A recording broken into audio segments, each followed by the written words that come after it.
Si tienes preguntas sobre medicamentos de Bristol Myers Squibb, llama a tu médico o al 1-800-332-2056. Sigue cuidándote. Continúa con tu tratamiento. A continuación les presentamos Hablemos de Reumatología con Fundación FER, un programa de la Fundación Puertorriqueña de Enfermedades Reumáticas. Muy buenos días y bienvenidos a Hablemos de Reumatología con Fundación FER, un programa de la Fundación Puertorriqueña de Enfermedades Reumáticas, una entidad sin fines de lucro cuya misión es aportar al bienestar general del paciente con condiciones reumáticas para que tengan una vida más saludable, activa y productiva. Mi nombre es Grisel Lugo y soy la directora ejecutiva de Fundación FER. Le doy la bienvenida a todas las personas que nos están escuchando a través de Radio Isla 1320 AM, a través de radioisla.tv y Radio Isla Facebook Live.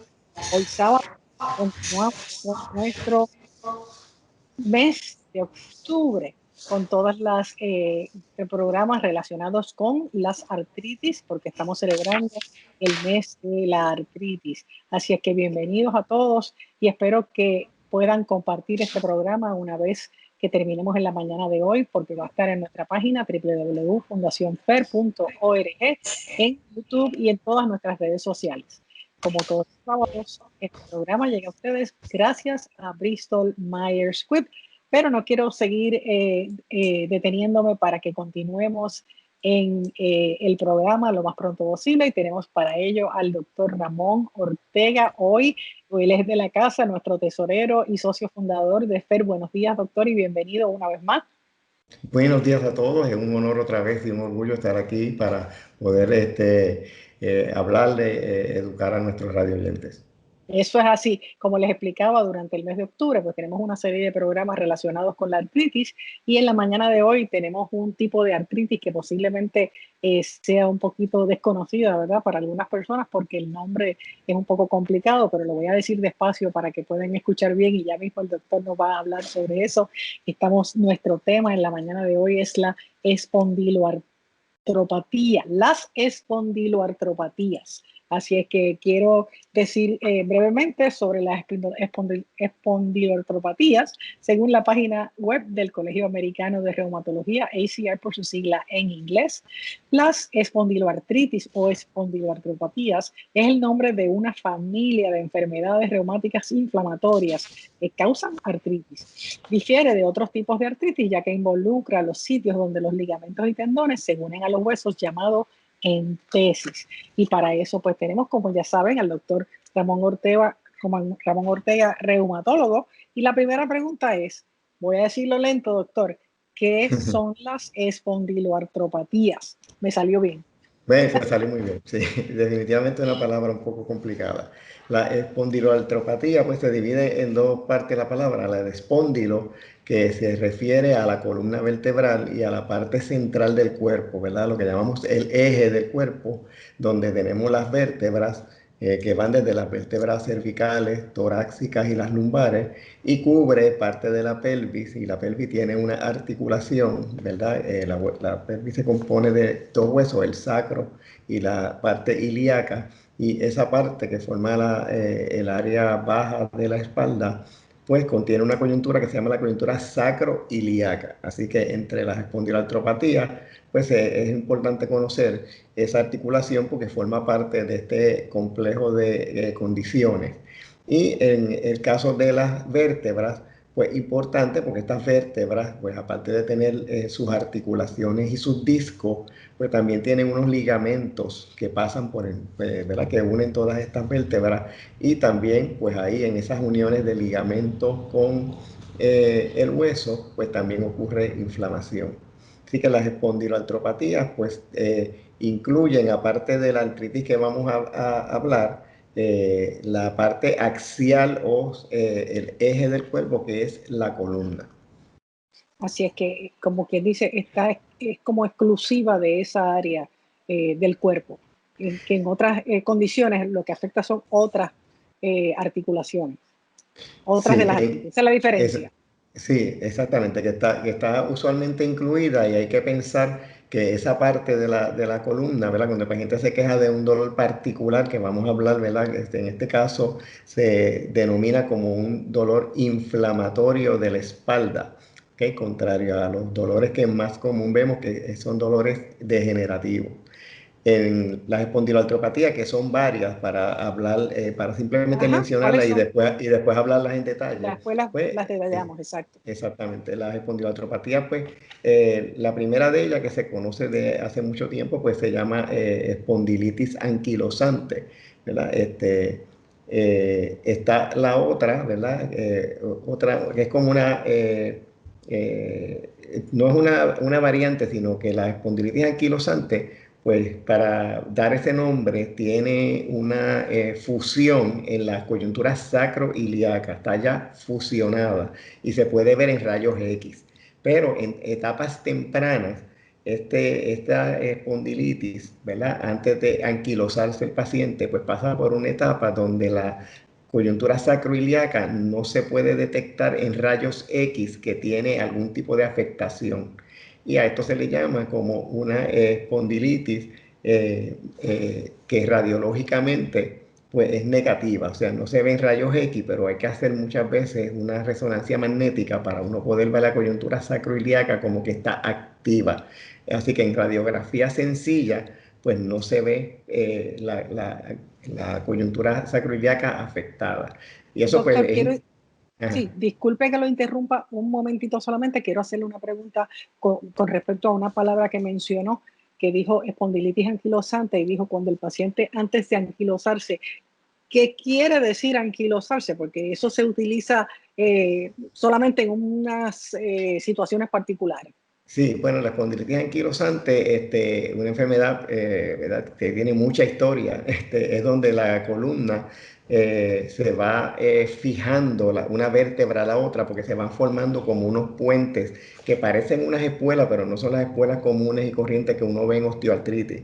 Son unas espuelas que se llaman sindesmofitos, que forman como unos puentes óseos entre una vértebra y otra, y se le conoce como la espina de bambú, el bambú spine, Okay. porque se ve la columna pues fusionada. Entonces son pacientes que a través que pasan los años se van quedando sin movimiento. Prácticamente Okay. están un poco encorvados hacia el frente, con el cuello que no pueden moverlo y la columna prácticamente como si fuera, ¿verdad? Una varilla completa hasta abajo que no tiene movimiento, se anquilosan. Este tipo, Coloquialmente, doctor, se puede decir que esa persona se queda como tieso, que está sí, tieso, que no bueno, se puede mover. está realmente la columna como fusionada, o sea, ya no tiene movimiento, ¿ves? Está fusionada toda la columna, pues no tiene los movimientos que tenemos de flexionarnos, de rotar en el cuello tampoco, la cabeza queda en una posición inclinada, flexionada. Son pacientes porque afortunadamente pues ahora podemos ver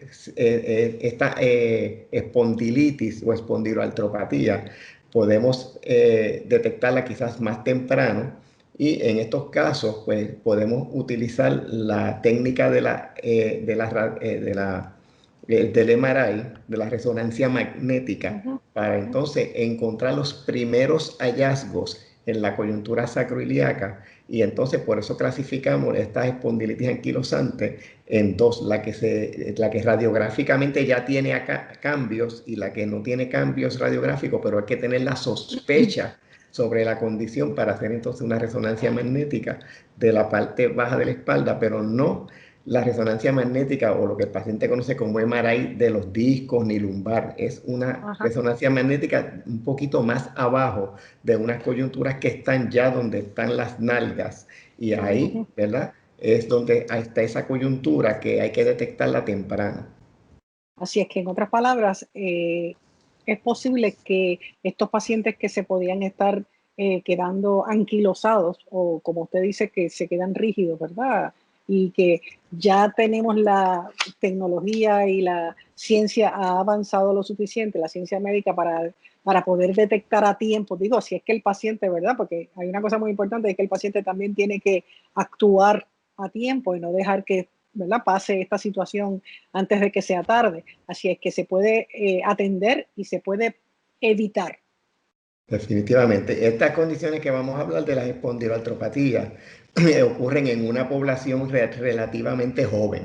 Para la Ajá. población que tenemos actualmente, ¿verdad? Que es una población que ahora pues tenemos pacientes de edad avanzada y que los pacientes pues viven más y viven una vida de más calidad por todos los adelantos en la ciencia que ha ocurrido, pues lo que estamos hablando es un grupo de pacientes que podemos ponerlos quizás antes de los 50 años. O sea, hablamos de pacientes quizás en los 20 y pico, 30, Wow. 40 años, que son los que pueden empezar a presentar unos síntomas que tenemos que diferenciarlos bien preciso y hacer un examen físico detallado y estar primero el médico y el reumatólogo sobre todo pensando en estas condiciones porque no son tan comunes.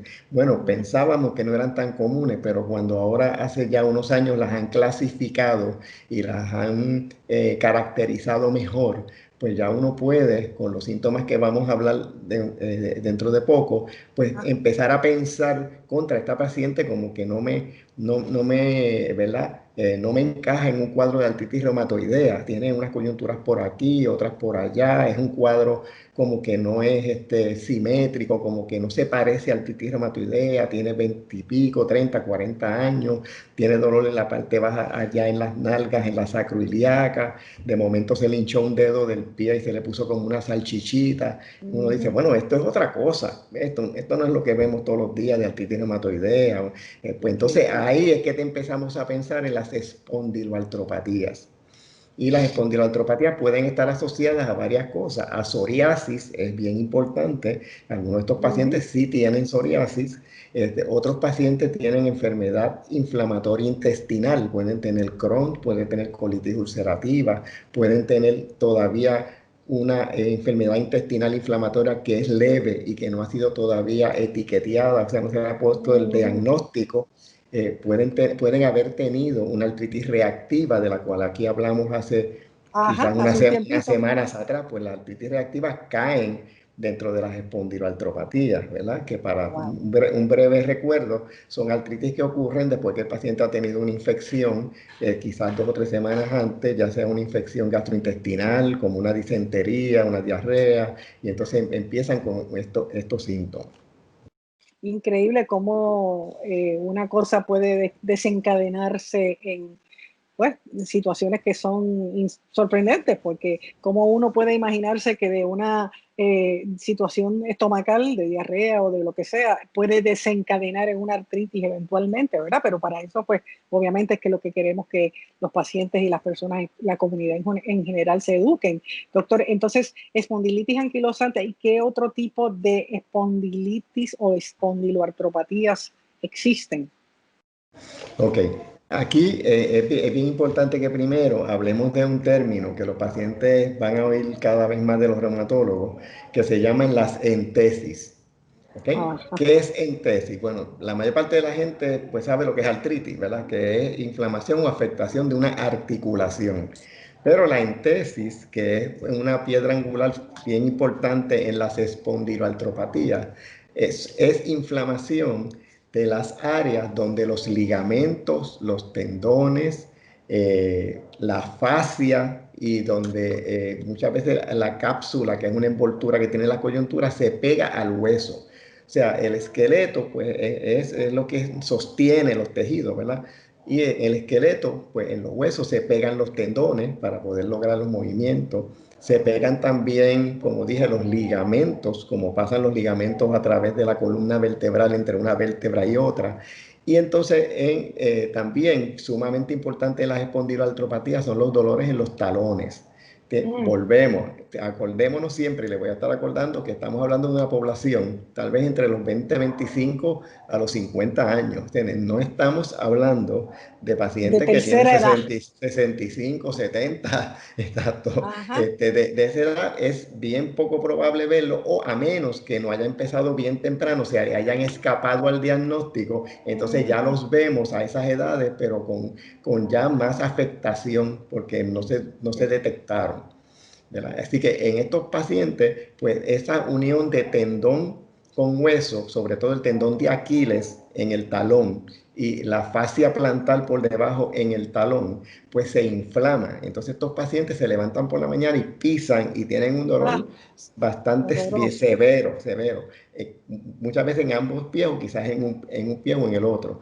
Y es un dolor que no se puede despachar como, es que tengo una espuela, ¿verdad? Salí con una espuela en la placa y debido a eso, pues entonces me está dando los dolores. Así que en este caso, pues es inflamación que hay entre la unión del tendón y la fascia con el hueso. Eso mismo ocurre en múltiples otros tendones. Por eso es que a veces esta condición, ¿verdad? Se puede confundir en médicos que no son reumatólogos y aún en algunos de los reumatólogos, ¿verdad? No siempre, no son casos fáciles, pues se pueden confundir como pacientes fibromiálgicos, porque el paciente fibromiálgico es un paciente de estas edades también, relativamente jóvenes, que le duele muchas áreas y tú lo tocas y donde quiera que lo tocas le puede doler. En el paciente con espondiloartropatía, pues los tendones de los codos le duelen, porque es la unión del tendón con el hueso. Los talones, le pueden doler los tendones de la rodilla, la patela, los tendones que quedan a los lados de las caderas, le pueden doler los ligamentos a través de los huesitos de la espalda, ¿verdad? Cuando uno toca el huesito de la espalda y va tocando y el paciente le va doliendo, pues puede estimular, ¿verdad? A estos otros casos. Sin embargo, la espondiloartropatía, pues es otra cosa, ¿verdad? Es una enfermedad que tiene hoy un tratamiento sumamente efectivo cuando se detecta. Así que en tesis es bien importante. La otra cosa es el término dactilitis. Dactilitis es el dedo que se hincha y se pone como una salchicha. De hecho, se le llama dedo en salchicha. Y a veces, nosotros, pues por lo menos, examinamos el paciente, todas las coyunturas de las manos, perdón, y le quitamos los zapatos y las medias. ¿Okay? Y le chequeamos los deditos. Hemos visto pacientes que a veces uno le va a mover un dedito del pie y está anquilosado, o sea, no tiene, o Ni sea, está siquiera se mueve. rígido. Ya esa coyuntura se afectó y se perdió y quizás el paciente quizás no le había dado mucha importancia, ¿ves? Pero para nosotros es una clave de un diagnóstico porque no todas las artritis hacen eso. O si no vemos un dedo bien gordito, como bien parejito, gordito completo, como una salchicha, que se ve en psoriasis, pero se puede ver Eso iba. en las otras espondiloartropatías también. Así que estas espondiloartropatías tienen unas características que son un poquito diferentes a lo que vemos en pacientes con artritis reumatoidea y otras artritis. Bien Tenemos específica. la gentecitis, ¿verdad? Que son las uniones de los tendones con el hueso que se afectan en diferentes áreas del cuerpo, las dactilitis y las espondilitis, que es el área axial. Doctor, y además de eso también entiendo que hay otra cosa que es parte de este grupo de cosas para diagnóstico, que es el factor reumatoideo seronegativo. Ok, sí, exactamente. Se conoce como una artropatía seronegativa. Seronegativa quiere decir que cuando uno hace, en los pacientes que vemos con inflamación, le hacemos los anticuerpos que son positivos en artritis reumatoidea, que son el factor reumatoideo, ¿verdad? Y se le hace también el anti-CCP, que es un anticuerpo también que se ve positivo en artritis reumatoidea. Estos pacientes usualmente son negativos a esas dos pruebas. O sea, son negativos, por eso se llama que son cero en el suero, ese anticuerpo no se detecta, así que es cero negativo, cero Y el negativo. cero, esa palabra cero se escribe con S, no es Exacto, cero de, de suero, es porque es del cero de suero. O suero. sea que en el suero, en la sangre, ese anticuerpo no está. Así que es una artritis cero negativa. ¿Verdad? La artritis reumatoidea, en un 80% de los casos, 70-80% son cero positivas, aunque también hay artritis reumatoidea cero negativa. Pero la parte en la reumatología sumamente importante es el examen articular, es el examen de las coyunturas.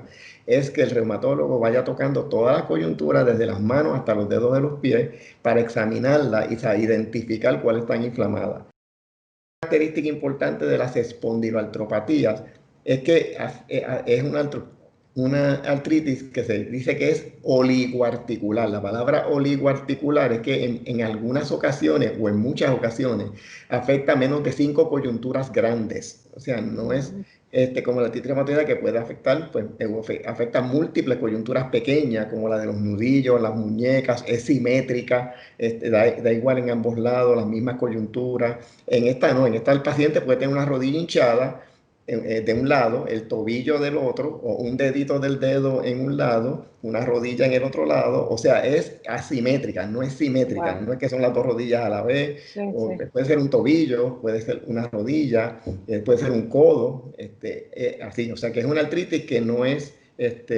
simétrica, y aunque afecta a las coyunturas pequeñas, porque en psoriasis la vemos que afecta mucho a las coyunturas de las manos y las coyunturas pequeñas, pero también tiene esa particularidad de ser asimétrica y afectar más coyunturas de la extremidad inferior. Y en pacientes, volvemos a lo mismo, en el grupo de edad de los 25-30, quizás hasta los 50. Ese es el grupo de estas enfermedades. Doctor, quiero antes de que continuemos invitar a las personas que están escuchando esta transmisión que a las 9, una vez que terminemos, las personas que estén interesadas pueden entrar en Facebook o en YouTube para que se unan a la transmisión virtual de la asamblea de la Asociación de Ayuda al Paciente de Psoriasis, que tienen hoy su asamblea y va a ser virtual. Tienen que acceder a www.psoriasispr.org y ahí buscar un enlace que se llama APAP Mundial para que puedan seguir educándose y orientarse sobre esto que estamos hablando seguramente y sobre muchas otras cosas relacionadas con la psoriasis y con la artritis psoriásica, porque hoy estamos celebrando en estos días el Día Mundial de la Psoriasis también, además del Mes Mundial de la Artritis. Así es que continuamos con el doctor Ramón Ortega Colón, que como siempre ya nos quedan unos pocos minutos, pero todavía nos da tiempo para explicar, doctor, entonces, toda esa gama de cosas que ocurren, además de lo que usted nos comentó, que pues estas personas está la genética envuelta, que son personas jóvenes, etcétera.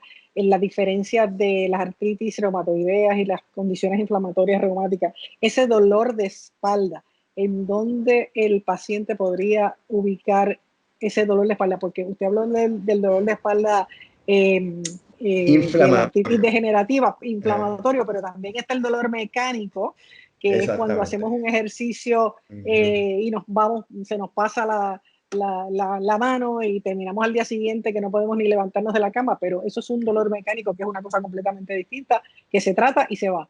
Pero esto no, esto se queda. Okay. Fácil, una historia de un paciente reciente, ¿verdad? Que los veo a menudo. Paciente, digamos, 38 años, a las 4 de la mañana le empieza el dolor más severo en la parte baja de la espalda, bien baja, y que coge las nalgas, la parte alta de las nalgas.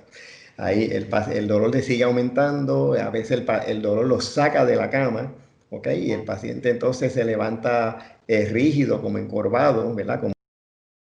Me levanto como un viejo, ¿entiendes? Tengo 38 años y casi no me puedo levantar. Se levanta entumecido en esa coyuntura, y a medida que va pasando las horas, y si el paciente se va poco a poco aprendiendo que si hace ejercicio se mejora grandemente. De hecho, algunos de ellos se convierten en joggers o salen a caminar, a correr, porque eso los pone en muy buenas condiciones, los mejora grandemente. Eso llamamos un dolor inflamatorio. O sea, la inflamación es lo que está ocurriendo en esa unión articular y en la entesis donde se pegan los ligamentos y en los ligamentos de la columna. Y pues ahí el paciente, una vez hace ejercicio, va mejorando. Pero es una de las claves que nos da a nosotros, ¿verdad? El que puede tener esa condición, porque si también el paciente nos dice, pero es que a mí de vez en cuando, pues no de vez en cuando, sino la mayor parte de las veces cuando me levanto me duelen los dos talones y no puedo casi caminar,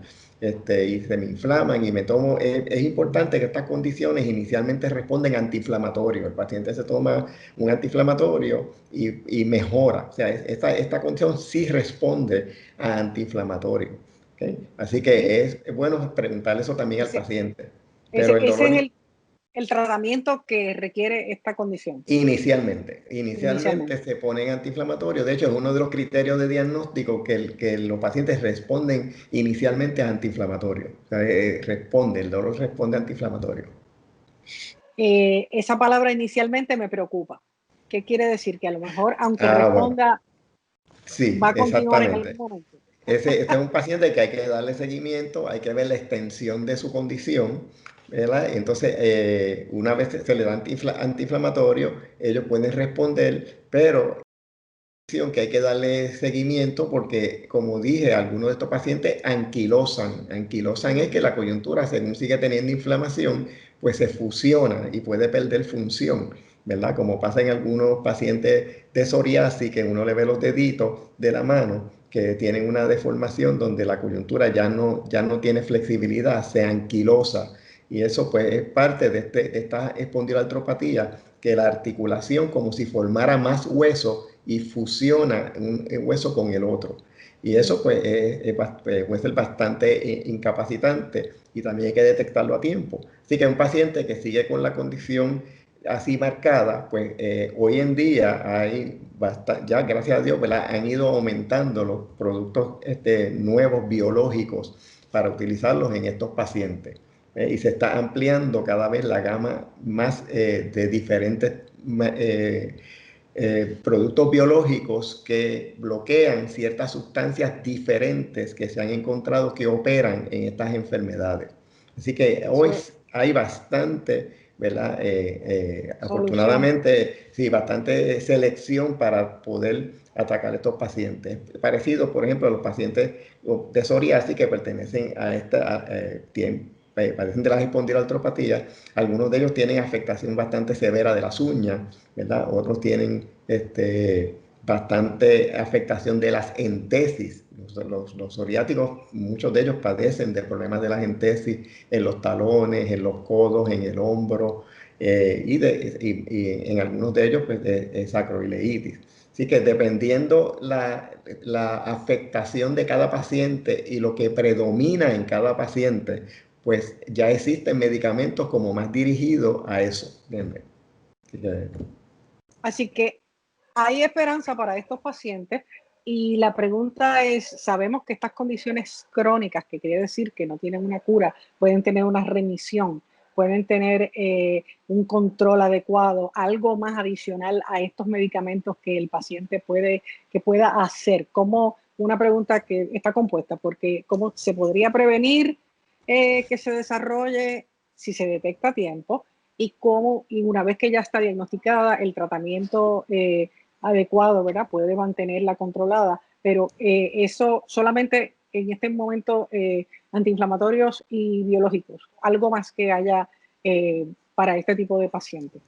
Bueno, siempre dependiendo del paciente, ¿verdad? Pues siempre la terapia física es aliada, ¿verdad? A la reumatología, ¿verdad? Para tratar de mantener el movimiento. Lo que pasa en estas condiciones es que el paciente se debe tratar de diagnosticar a tiempo porque corre el riesgo de anquilosarse, que eso puede pasar en artritis reumatoidea, ¿entiendes? Pero es más común en pacientes con psoriasis y con las espondiloartropatías. Que a veces, eso no me duele tanto, esa coyuntura, también yo la muevo, sí, pero de momento el paciente dice, Dios, pero ya no la puedo mover, ¿qué pasó? ¿Entiendes? Entonces ya uno le hace una radiografía y está anquilosada, o sea que... Y eso no es reversible, doctor, eso no es reversible. No. Una vez se anquilosa, no, quizás haya algunas áreas donde se pueda hacer cirugía, ¿entiendes? Pero es que la coyuntura se pierde totalmente.